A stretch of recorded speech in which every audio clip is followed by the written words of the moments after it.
to try not to dwell too much on the heartache, and focus on the positive things that are going on in our lives. But you just cannot help on a day like this to reflect on how awful it is to not have your daughter and share the life that we have missed with her for 15 years. The last thing she said to me was, "Daddy, I love you," and then I left.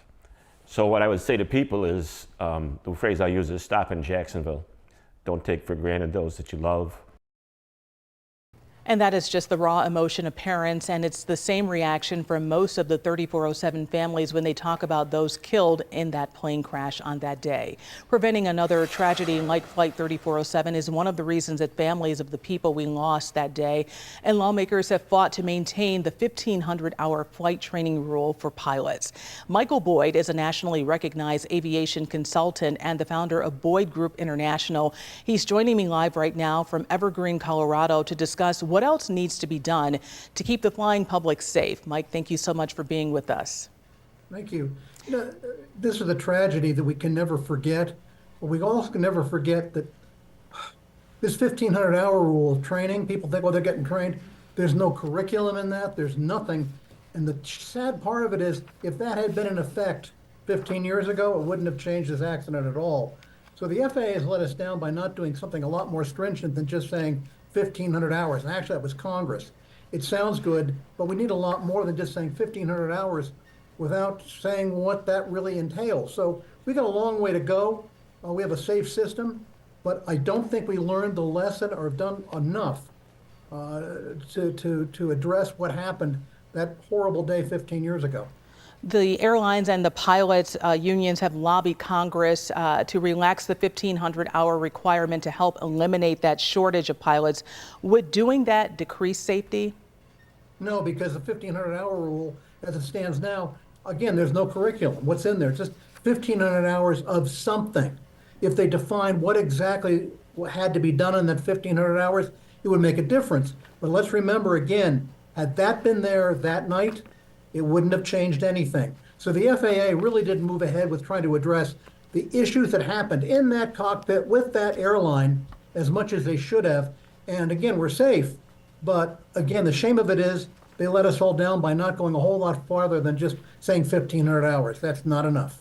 So from your estimation, what else needs to be done? Well, first of all, the issue there was there were training issues at that airline. There were training issues with that crew involved.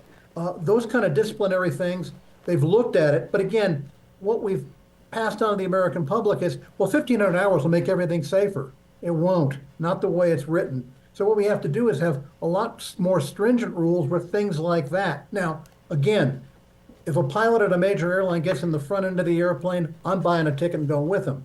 But the fact of the matter is, this one incident, the way the FAA and Congress handled it was quite frankly shameful. Do you expect the airlines to attempt to roll back the 1,500 training hour requirement? Obviously, the families who lost individuals on that plane, they don't want that to happen. So what other measures should the FAA consider to reduce pilot fatigue? Because that was definitely an issue on that plane that day. That's very hard to monitor. But again, this thing, 1,500 hours, again, as I said, it would not have saved a single life 15 years ago.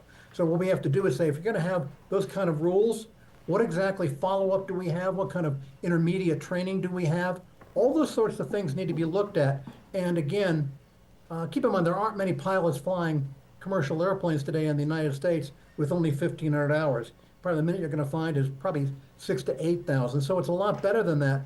But the whole fact is, this has been a placebo, and the FAA is hidden behind it. Would you say that any good has come out of what these families have done? Obviously, they pushed for the 1,500 hours, but what good do you see that came out of their efforts because they banded together to try and fight for something better? And we haven't seen what we saw 15 years ago tonight. Well, that's true. The point is they got some very bad advice thinking that a 1,500-hour rule would have saved their loved ones. It wouldn't have. We had to go a whole lot deeper than that.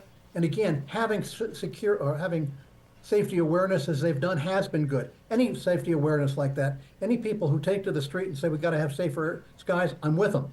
But the fact is, we got to make sure that what they're going to be doing is going to really make the sky safer. And just saying 1,500 hours without knowing what it is or demanding what it is really something, I'll be honest, it's a sham. It hasn't done what it was supposed to do. Yeah, a curriculum is always good to know. Mike Boyd, founder of Boyd Group International, thank you so much for joining us on the 5:30 tonight here on Channel 2. We appreciate you. My pleasure.